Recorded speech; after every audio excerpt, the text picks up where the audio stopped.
Economics की second class है, economics को क्लास सेकंड, फर्स्ट वी मतलब चैप्टर फर्स्ट, नेशनल इनकम। और हम लोग आज कवर करेंगे the methods of calculating GDP. तो जीडीपी कैलकुलेट करने के 3 मेथड्स होते हैं। सबसे पहले हम लोग पढ़ेंगे प्रोडक्शन मेथड, ठीक है। तो first we will start with production method. Production method production method को हम लोग वैल्यू एडिड मेथड भी बोलते हैं, value added method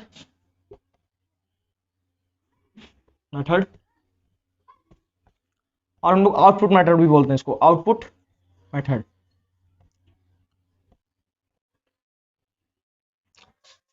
production method को हम लोग वैल्यू एडिड मेथड भी बोलते हैं और आउटपुट मेथड भी बोलते हैं। क्यों बोलते हैं ये भी आपको पता चल जाएगा।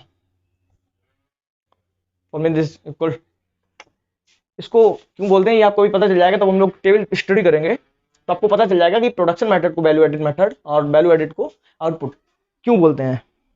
ओके, तो अब चलिए समझते हैं कि प्रोडक्शन मेथड या वैल्यू एडिड मेथड या फिर आउटपुट मेथड होता क्या है।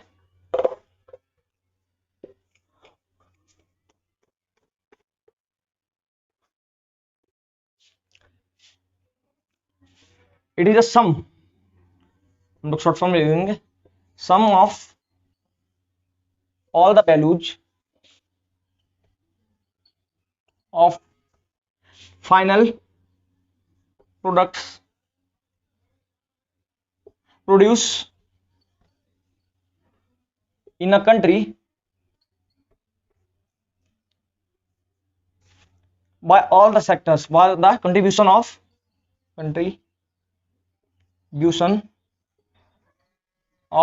all sectors। तो सेक्टर हम लोगों को पता है, जैसे हम लोगों ने पहले पढ़ा था, कितने सेक्टर होते हैं? Primary sector, secondary sector and territory sector. Okay, तो कंट्री में कितने भी फाइनल प्रोडक्ट्स प्रोड्यूस होते हैं उनकी वैल्यू का एडिशन होता है, उससे भी प्रोडक्शन मेथड बोलते हैं। और जो कौन कंट्रीब्यूट करता है? Primary sector, secondary sector, territory मतलब agriculture, manufacturing unit and service sector. तो इसको बोलते हैं प्रोडक्शन मेथड या output method.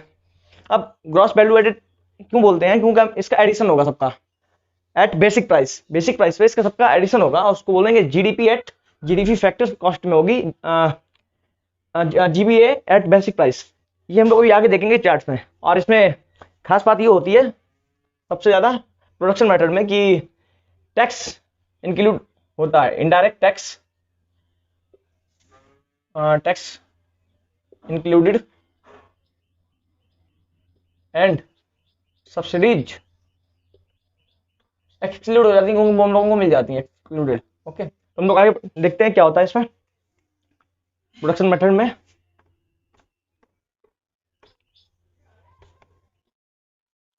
Note it.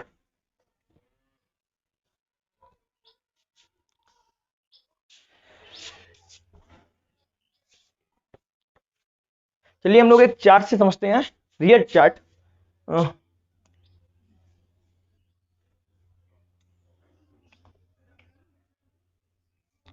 Economic activity करते हैं हम लोग, इकोनॉमिक एक्टिविटी।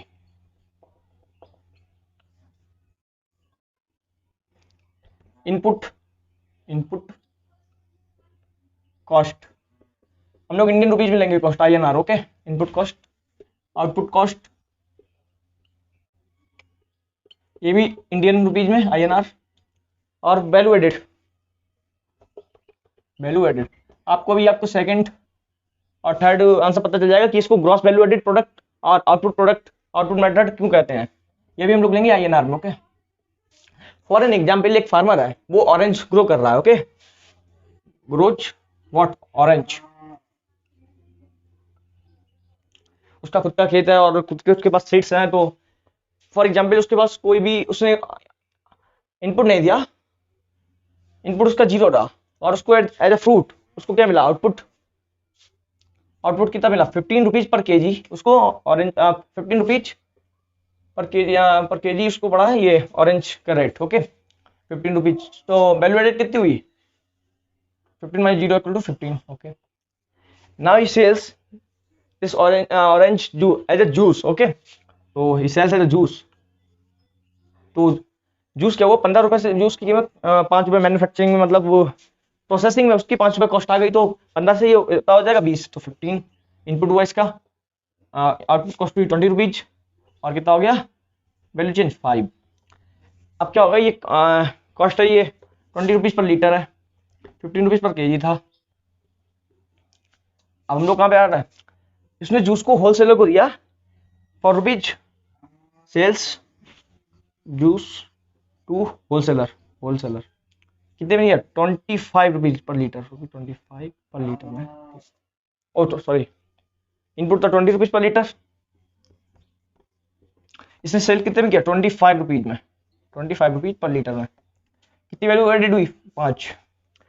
अब होलसेलर कस्टमर को जूस देगा कितने में, होलसेलर टू कस्टमर और रिटेलर, कस्टमर ही रिटेलर होता है, कितने में 25 से, उसने भी अपने में 5 रुपीज ऐड कर लिए, तो 25 रुपीज पर लीटर उसे पड़ा था, उसने कितने में दिया 30 रुपीज पर लीटर में, और कितनी वैल्यू एड हुई, 5। अब हम लोग देखेंगे इनपुट कॉस्ट, ठीक है 25, इनपुट कॉस्ट कितनी है 25, output cost 30,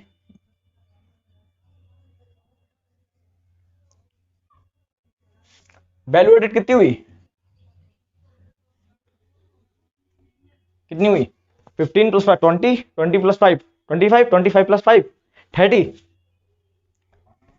now you will saw that output cost equal to value added. तो समझ गए कि इसको प्रोडक्शन मेथड को आउटपुट मेथड और वैल्यू एडेड मेथड क्यों कहते हैं। Now we will find GDP by the method of production method. See how, ये चार्ट काफी हेल्पफुल रहेगा आप लोगों के लिए, और हम लोग अभी आगे बहुत चीजें सीखेंगे, डबल काउंटिंग और इंटरमीडिएट गुड्स की काउंटिंग नहीं होती है इसमें। ओके तो जीडीपी फैक्टर कॉस्ट पे इक्वल टू किसके होती है, जीबीए एट बेसिक प्राइस।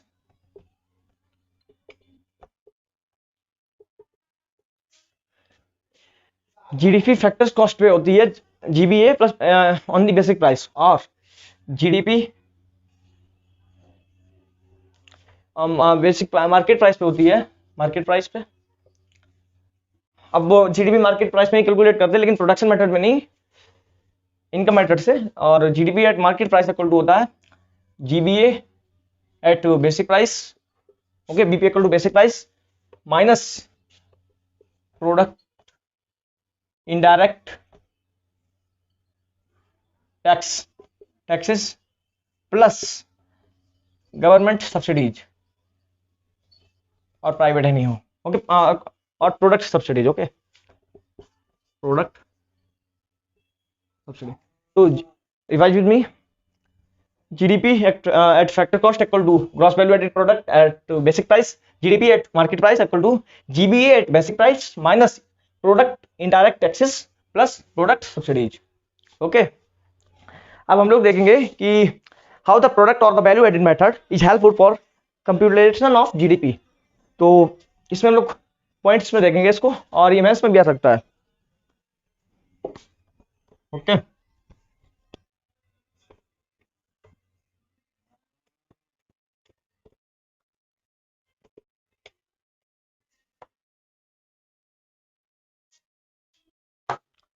तो जो प्रोडक्शन मेथड है ये सिर्फ न्यूली प्रोडक्ट के लिए ही एप्लीकेबल है। जैसे आपने कोई प्रोडक्ट ले लिया, ओके और मैंने एग्जांपल फॉर एन एग्जांपल मैंने मार्केट लिया 20 रुपीज का, ओके तो I pay taxes, I have got subsidies and the value of this market will be added for only the first time. For example I will use this market for 1 year, then at the time of my expenditure it will added for the first year only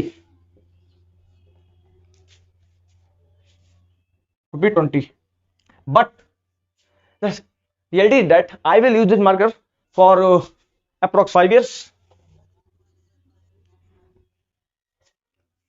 This is for the session 2021, and this session for the 2026। Okay, तो हम लोग इसी expenditure में ही जोड़ेंगे इस marker को, ना कि इसमें। इसलिए ये ज़्यादा हेल्पफुल नहीं रहता है, इसलिए प्रोडक्शन मेथड से हम लोग जीडीपी कैलकुलेट नहीं करते हैं। हम लोग किससे जीडीपी कैलकुलेट करते हैं? इनकम मेथड से। तो ये एप्लीकेबल नहीं है। और इसमें क्या होता है, डबल काउंटिंग हो जाती है, जो सबसे ज़्यादा इफेक्टिव होती है, डबल काउंटिंग। क्योंकि हम लोग यहाँ पे भी कैलकुलेट करेंगे इसमें और यहाँ पे भी करेंगे, इसलिए सबसे ज़्यादा इफेक्टिव है। तो in this method the value of intermediate goods is not counted. If we keep the adding on of this method of the intermediate goods, then there will be a problem of a double counting. Okay, so we will move ahead. अब हम लोग आगे बढ़ते हैं और देखते हैं कि इनकम मेथड्स क्या होता है।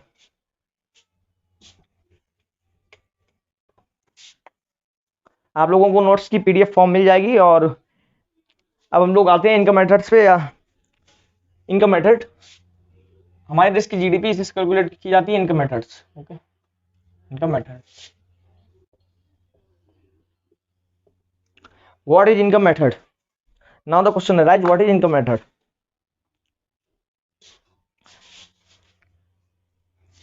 It is the sum of all the income, sum of income method IM equal to sum of all the income earned by and are derived by household income, household income, government income, public sector,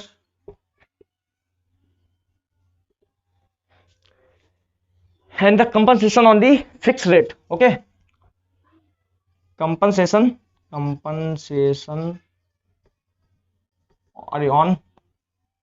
fixed deposit. Okay,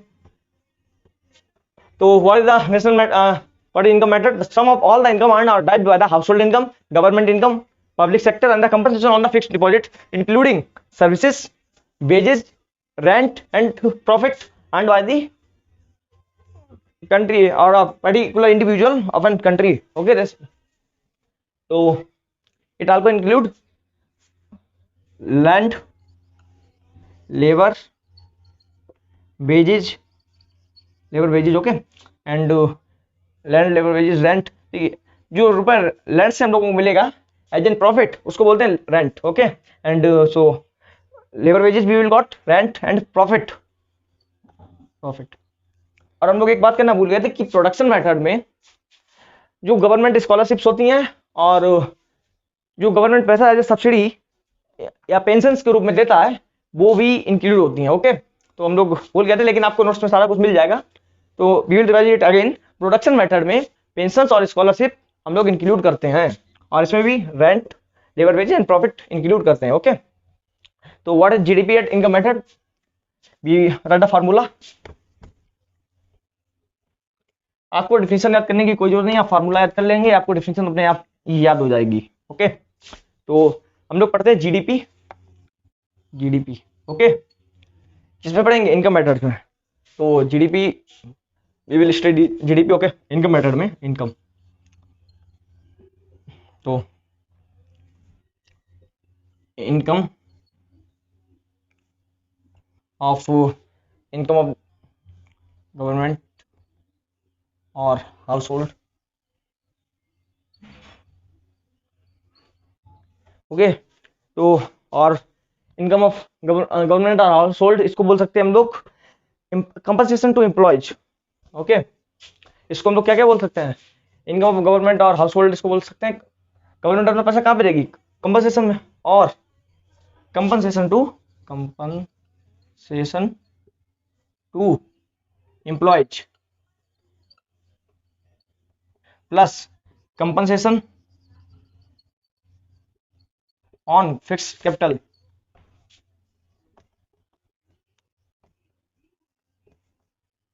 minus indirect taxes plus subsidy. क्योंकि taxes हमेशा customer को ही pay करने पड़ता है। At the time of the income we have to give also the income tax and we have to file, businessman files ITR. Okay, तो plus इसमें हम लोग और कर देंगे ग्रॉस ऑपरेटिंग सरप्लस, या जो, क्योंकि हम लोग कोई भी प्रोडक्ट जैसे मार्केट आए 1 साल तो यूज करेंगे नहीं, काफी साल यूज करेंगे, उसको 5-6 साल भी यूज कर सकते हैं, तब तक ये बेकार नहीं होता है। तो ऐसे तो एक डबल काउंटिंग हो जाएगी ना। तो फिर हम लोग इसमें क्या करेंगे, ग्रॉस प्लस इसमें ऐड करेंगे plus gross operating surplus. Okay, notes में आपको सब कुछ मिल जाएगा। और चलिए उसका इनकम मेथड्स के बारे में कुछ और पढ़ते हैं, कुछ फैक्ट्स पढ़ते हैं। इंडियन कंस्टिट्यूएंट में ये कैसे आया?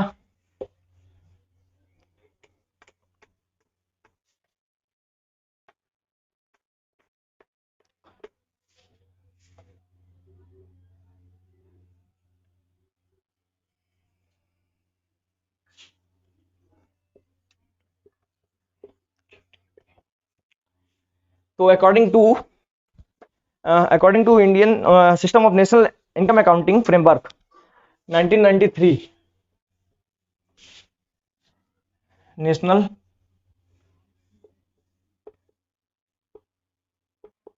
इनकम अकाउंटिंग फ्रेमवर्क 1993 में से ऐड किया गया, और इसी से हम लोग जीडीपी कैलकुलेट करते हैं। ओके, तो after this method we will study expenditure method. और एक्चुअली में the fact is that GDP कभी एग्जैक्ट कैलकुलेट होती ही नहीं है, क्योंकि आप इसमें कितने लोगों की इनकम ऐड कर पाएंगे? क्या आप रिक्शे वाले की इनकम ऐड कर सकते हैं? उसके पास कौन सा उसका बिल होगा? कौन सा वो इनकम टैक्स फाइल करते हैं? अभी कानपुर में एक फैक्ट आया है, the many tea stallers and other market sellers who are करोड़पति, okay, millionaire, and they are not paying ITR. Okay, तो ऐसे कहां से पता चलेगा कि इनका मेथड ही सही वे है? जीडीपी कैलकुलेट करने का कोई भी मेथड एक्चुअली में सही नहीं होता है, बस ये एक अप्रोक्स अंदाज होती है, और इन मेथड्स में सबसे ज्यादा अप्रोक्स जाती है सबसे सही इनकम मेथड्स की। ओके, अब हम लोग पढ़ेंगे एक्सपेंडिचर मेथड।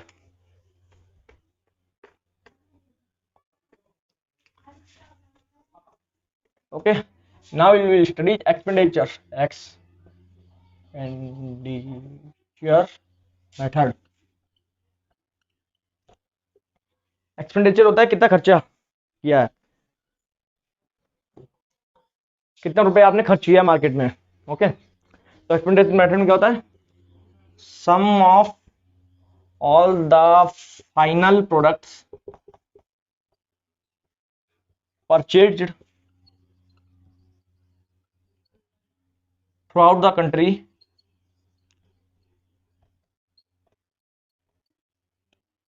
इन पर्टिकुलर ईयर। वो आप ईयर भी हो सकता है, जीडीपी कब नापी जाती है, क्वार्टरली भी नाप सकते हैं इसको। ओके, हाफली भी और सीजनली भी, तो पर्टिकुलर ईयर मेंशन करिए ना। तो sum of all the final product purchase throughout the country in a particular year. Final products are goods and services also, goods and services. Okay, तो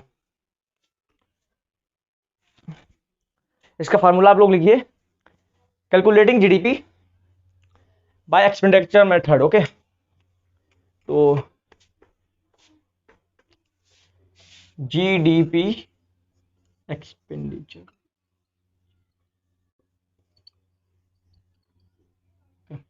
बराबर C, यहाँ पे C होगा, लिखिए आप लोग, where C is consumer spending on goods and service. विभाजन में consumer spending on goods and service. I, यहाँ पे आई क्या होगा? इन्वेस्टमेंट, लिखिए आप लोग, investments spending on capital goods, plus G government expenditure और government spending on the public goods and services, G होगा, प्लस इसमें हो जाएगा प्लस एक्स माइनस एम, मतलब net export. Okay, revise with me, सबसे पहले होगा C consumer spending on every purchase on goods and service, investment on investment spending on capital goods, government spending on goods and services and plus net export. Okay, तो लिख लीजिए आप लोग, consumer spending on goods and service, GS लिख देते हैं goods and service को। आई कौन है? इन्वेस्टर, क्योंकि बहुत सामान होता है ये फैक्ट्री में ही रहता है। Okay, investors. जी यहाँ पे गवर्नमेंट, और एक्स माइनस सेम क्या है? Net export. Okay, net export. तो revise with me, consumer spending on goods and services, I investors spending on goods और government spending on goods and services and plus net export equal to क्या? Net export X minus same होता है export minus import. Okay, तो ये होता है expenditure method. The expectation method, the market value of the goods and service produced is equal to the total consumer spending. This method focuses on the sale of the final goods and service at the end of the consumers only. Okay. Now the next point we will study about the real and the nominal GDP. Okay. So now we will cover up with real and nominal GDP. What is real GDP and what is nominal GDP? Okay. बहुत लोग नहीं पढ़ाते हैं ये, पर हम लोग कुछ भी छोड़ेंगे नहीं। रियल एंड नॉमिनल जीडीपी,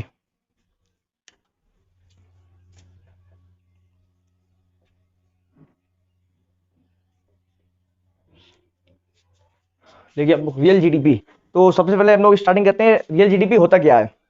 तो इट रिफर्स टू, आप लोग लिखिए नोट्स में, it refers to current year production, it refers to current year production of goods and services valued as the base year. Okay, इसका फार्मूला लिखिए आप real GDP का, real GDP. Nominal GDP अभी हम लोग देखेंगे नॉमिनल जीडीपी क्या होता है। Nominal GDP, GDP deflector, GDP deflector into 100। Okay, देखिए रियल जीडीपी ही सबसे सही मेथड है इकोनॉमिक ग्रोथ को नापने का। Okay, real GDP only the consider as the true indicator for calculating the true economic growth of any country throughout the world. Okay, तो real GDP equal to current year GDP, अरे ये दूसरा formula था real GDP का, real GDP equal to nominal GDP upon GDP deflector into 100। ओके, इसका एक और फार्मूला है, आप लोग लिखिए, इसका एक और फार्मूला है, ये भी फार्मूला सबसे सही है। और करंट ईयर इंडेक्स, अरे यहाँ पे लिखने में दिक्कत होगी, अरे करंट ईयर इंडेक्स और GDP. Okay, current year GDP upon यहाँ पे सॉरी बेस ईयर, अभी हम लोग पढ़ेंगे बेस ईयर क्या होता है। Base year price index upon current year price index, current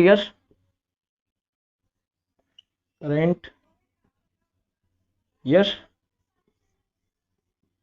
price index. Okay, तो क्या होता है real GDP equal to current year GDP into base year price index upon current year price index. Okay, so the current year production of goods and service valued as a base year, okay, is equal to real GDP। और दूसरा formula हम लोगों ने पढ़ा था real GDP equal to nominal GDP upon GDP deflector into 100। Okay, ये था real GDP. अब हम लोग पढ़ेंगे नॉमिनल जीडीपी क्या होता है। नॉमिनल जीडीपी क्या होता है,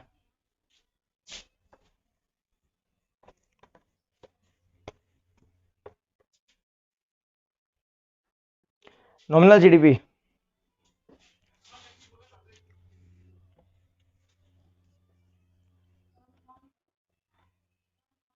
नॉमिनल जीडीपी क्या होता है। It refers to the production of the current year goods and service produce in the country valued at the current year. Okay, तो लिखिए आप लोग nominal GDP equal to current year production of goods and services, nominal GDP equal to the current year production of goods and services valued at current year prices, जो उसी साल में product बनते हैं और प्रोडक्ट और सर्विसेज और उसको किसके वैल्यू में नापा जाता है, करंट ईयर प्राइसेस के, उसी को बोलते हैं नॉमिनल जीडीपी। ओके, अब हम लोग वो पढ़ेंगे बेस ईयर क्या होता है। इसमें तो करंट ईयर प्रोडक्शन, पहले ये देख लेते हैं, current year production of goods and services, current year production of goods and services produced in a country and valued at and current year production of goods and services and valued at current prices is called nominal GDP। Okay, now हम लोग पढ़ेंगे कि base year क्या होता है, what is base year. ये बहुत important question है, बेस ईयर तो आ भी जाता है, what is base year, base year. Okay,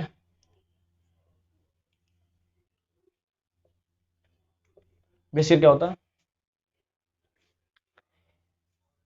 economics index, economic growth को नापने का जो एक ईयर फाइनलाइज, एक स्पेसिफिक ईयर होता है, उसी को बोलते हैं the base year.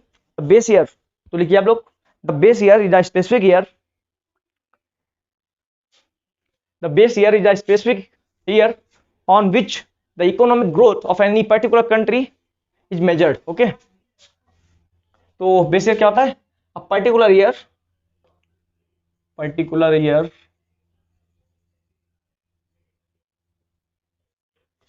it's a particular year through which a specific year, particular or specific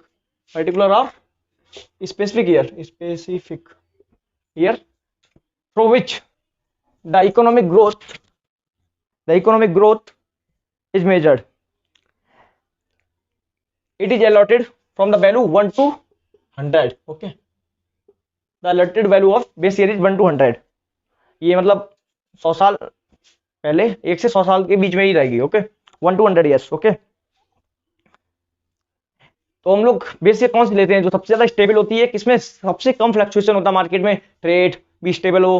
okay, जैसे हम लोग 2021 है, जब बेस ईयर क्यों 2020 बेस ईयर क्यों नहीं ले सकते, क्योंकि कोविड की वजह से बहुत ही ज्यादा फ्लक्चुएशन हुआ है मार्केट में, तो प्रोडक्शन में अनएम्प्लॉयमेंट इंक्रीज हुआ है, जीडीपी भी नीचे गई है, तो हम लोग 2020 को बेस ईयर नहीं ले सकते हैं। But government of ministry of finance ने 2017 को बेस ईयर लिया है। ओके, क्योंकि 2017 में फ्लक्चुएशन ज्यादा नहीं था मार्केट में, मार्केट स्टेबल थी, गुड्स एंड सर्विस प्रोड्यूस हो रहे थे कंट्री में एक जो होने चाहिए उस मात्रा में, तो 2017 को बेस ईयर मानती है। लेकिन करंट में बेस ईयर हम लोग 2011 और 12 को बोलते हैं। Okay, the current base year is 2011 and 2012। Okay, और इससे पहले recently the base year is revised from, इससे पहले जो बेस ईयर थी वो अपनी थी कौन सी, 2004 एंड 5। ओके, तो बेस ईयर का कॉन्सेप्ट सबसे इंपॉर्टेंट होता है जीडीपी में। और अब हम लोग बात करते थे important changes in made in calculation of GDP. Okay, जो भी नए चेंज आए हैं कैलकुलेशन ऑफ जीडीपी में, वो हम लोग पढ़ेंगे क्या क्या चेंज है। तो सबसे पहला चेंज है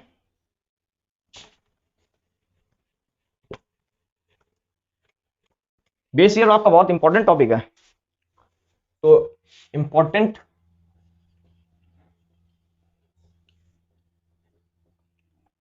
changes in calculation of GDP. तो सबसे पहला चेंज हम लोगों का क्या है, widening of data, widening of data. तो ये क्या होता है हम बताएंगे आपको। एक्चुअली में जो पहले डाटा था, जो पहले डाटा हम लोगों को मिलता था रजिस्टर्ड कंपनी रजिस्टर्ड से मिलता था, annual survey of industries, ASI annual survey of industries से मिला था कि इंडिया में फैक्ट्रीज अप्रोक्स 2 लाख। ओके, लेकिन अब वो ministry of corporate affairs MCA, इसने भी ड्रा किया है कि फैक्ट्रीज इंक्रीज हो गई किस 2 लाख टू 5 लाख।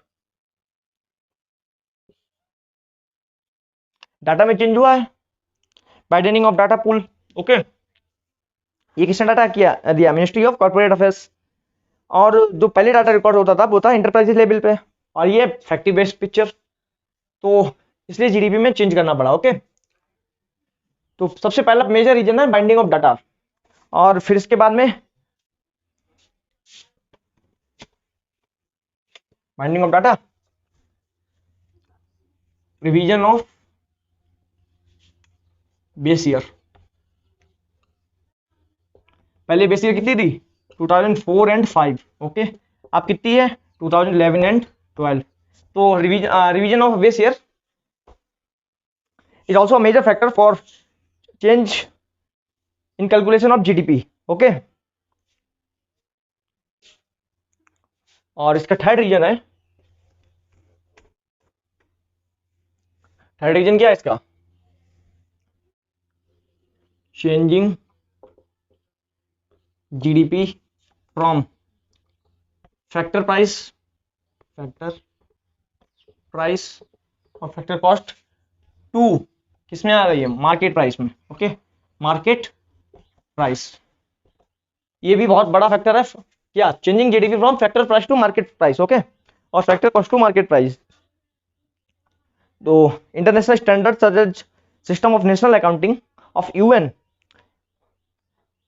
ने ये दावा किया था, एंड बहुत सी कंट्री हैं जो मार्केट प्राइस पे ही जीडीपी को कैलकुलेट करती हैं, मार्केट प्राइस को GDP calculation. In many countries the GDP is calculated as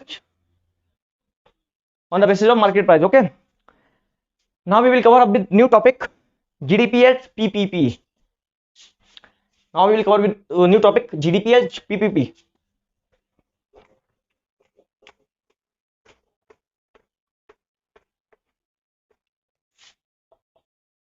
GDP at PPP होता है परचेजिंग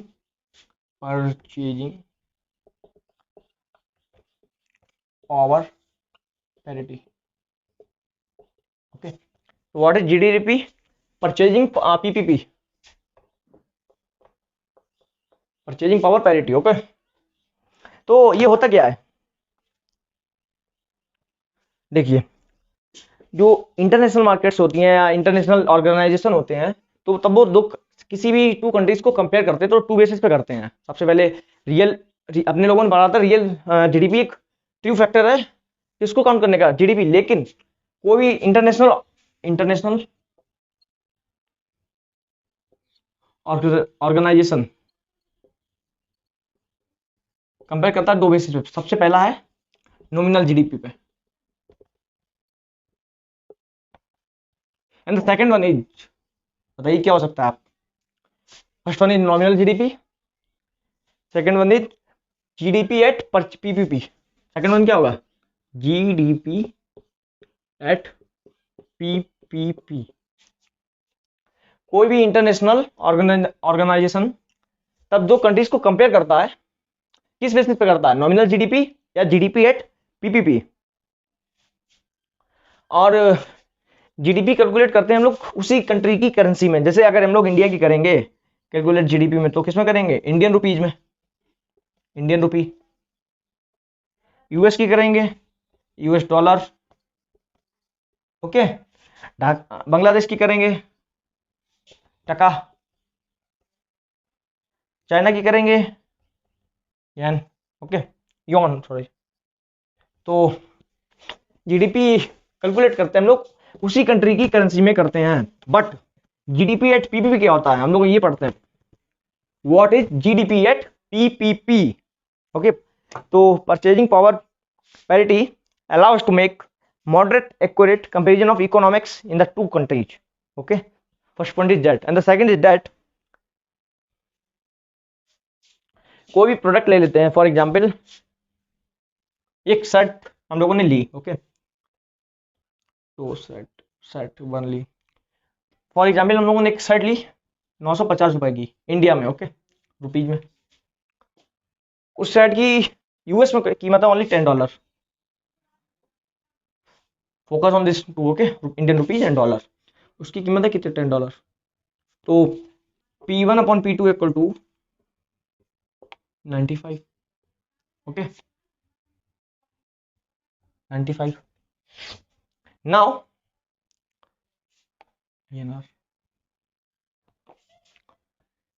जो एक्सचेंज रेट है यूएस डॉलर का लगभग 70 रुपीज वी विल टेकन।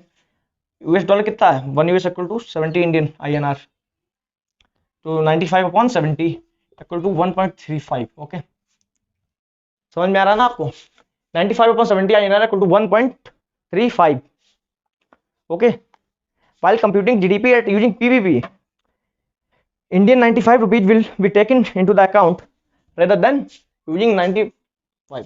तो हम लोग 95 को ही यूज करेंगे किसमें? नेशनल इनकम अकाउंटिंग में, ना कि 950 को। ये होता है जीडीपी एट पीपीपी। तो हम लोग यूएस डॉलर को ही क्यों लेते हैं? हम लोग किसी भी करेंसी को ले सकते हैं, लेकिन यूएस डॉलर को इसलिए लेते हैं, इसके 3 वजह हैं। सबसे पहली, हम लोग यहाँ पे यूएस डॉलर को ही क्यों लेते हैं? तो सबसे पहली वजह है मोर एक्सेप्टेबल, मोस्ट सुपरलेटिव है, most acceptable, secured and tradable, secured and stable also. ज्यादा अप डाउन नहीं होता इसमें किसी भी करेंसी की अपेक्षा। तो 3 पॉइंट है, ठीक है? मोर acceptable, secured and stable and tradable, GDP at purchasing power parity. Okay, इसके बाद में पॉइंट आप लोगों का GDP deflector. What is GDP deflector? Okay, तो इसके पॉइंट्स पूछे जाते हैं GDP at purchasing power parity, और हम नोट्स में सारा प्रोवाइड करा देंगे। हमेशा भी किसी भी कंट्री के प्रोडक्ट को यूएस डॉलर के करेंसी के कंपेरिजन में किया जाता है। ओके, और जो आंसर, जो product, the final product which is come, उसको नेशनल इनकम अकाउंटिंग में ऐड किया जाता है। ओके, ना कि जैसे हम लोगों ने शर्ट खरीदी 950 रुपए में, तो 950 रुपए नहीं ऐड किए जाएंगे उसमें, तो ओनली उसको यूएस के कंपेरिजन में किया जाएगा, यूएस डॉलर के, और जो वैल्यू आएगी उसी को हम लोग नेशनल इनकम अकाउंटिंग में ऐड करेंगे। ओके, जैसे अपने लोगों ने ऑलरेडी पढ़ा था, 950 की शर्ट थी वो, और लेकिन यूएस में $10 की थी, तो उसको डिवाइड किया, आंसर आया कितना? $95, 95 इंडियन करेंसी, तो 95 ही ऐड करेंगे। ओके, लेकिन अब पॉइंट है what is GDP deflector. Okay, तो हम लोग पढ़ते हैं जीडीपी डिफ्लेक्टर। ये हम लोगों का आज का लास्ट टॉपिक है, जीडीपी डिफ्लेक्टर। मैंने बोला था आखिर में बताऊंगा जीडीपी डिफ्लेक्टर क्या होता है। डिफ्लेक्टर क्या होता है? GDP deflector. ओके, इसको हम लोग बोलते हैं प्राइस डिफ्लेक्टर और प्राइस इंडेक्स। क्या बोलते हैं हम लोग? प्राइस डिफ्लेक्टर और प्राइस इंडेक्स। जीडीपी डिफ्लेक्टर और जीडीपी प्राइस इंडेक्स मेजर्स, देखिए आप लोग नोट्स में, it measures gross domestic products by adjusting the gross domestic products by adjusting the impact to the changes of goods and services, impact to the changes of goods and services to the true value of goods and services produced in the economy। okay, तो क्या होता है GDP deflector? Value of goods and services to true value of goods and services. Okay, तो GDP deflector क्या होता है? Measure the changes in the price. Okay, जो इसमें से जो प्राइस चेंज होगा, price change. What is GDP deflector? The value of the goods and services, it measures the price change in the value of goods and services to the true value of the goods and services in a year। okay, ये होता है GDP deflector. Okay, now we will read, it is used to measure the inflation. Okay, इसको हम लोग किसमें use करते हैं? Inflation, महंगाई को मापने में। ओके, लेकिन इन्फ्लेशन हम लोग नापते नहीं है जीडीपी इन्फ्लेक्टर से, पर हम लोग यूज कर सकते हैं। Okay,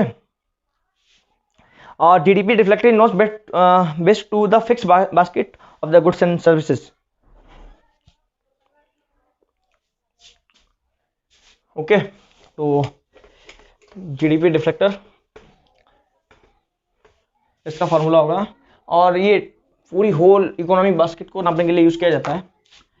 GDP deflector equal to nominal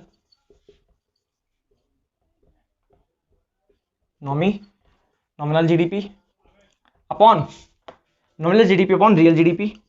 हम लोगों ने रियल जीडीपी में वाला फॉर्मूला पढ़ा था। ओके, तो रियल यहाँ पे जीडीपी यहाँ पे पहुंच गया, रियल यहाँ पे आ गया, रियल जीडीपी इंटू 100। ओके, जैसा आपने मैथ में पढ़ा होगा, ये डिनोमिनेटर में आ जाएगा, ये ऊपर पहुंच जाएगा इक्वेशन में। ओके, तो ये था अपने लोगों का जीडीपी डिफ्लेक्टर। तो अब हम लोग इसका आखिरी पॉइंट है, why GDP deflector is used. Okay, तो write the reason. It takes into the consideration broader basket of the economics, consumer price index, which are essential for goods and services. Okay, now move to second points. Change in the consumption patterns of the introduction of goods and services. Change in consumption patterns or the introduction of goods and services automatically reflect the GDP of a particular country. Okay, which automatically reflected the GDP of a particular country. Okay, तो आज के लिए इतना ही, कल हम लोग आगे topic पे पढ़ेंगे।